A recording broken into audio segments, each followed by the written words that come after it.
Bank of Japan probably feels some discomfort, particularly given the pressure that JGBs have been under over the last week.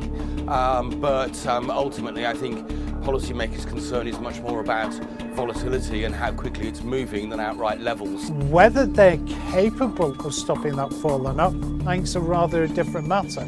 But certainly I think that the Ministry of Finance, the Japanese government and the Bank of Japan will be more than happy to start putting the brakes on the yen right about now. Certainly they can guide it, and I think the guidance with which the Japanese government are giving the yen should ensure that we see a continuation of this depreciation. I'm guessing the market's pretty short of yen, so if they made some genuine efforts to stop the yen's weakness in the short term, I think it probably would have a big impact. But my suspicion is that they're probably trying to make sure it stays in a sort of 95 to 105 range for a while.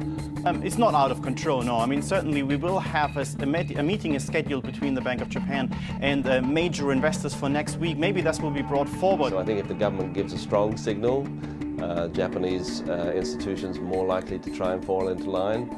But dollar yen's a big market, and if the international community has a view and that view is prevailing, I would suspect that the dollar yen has a big chance of overshooting what the government's targeting.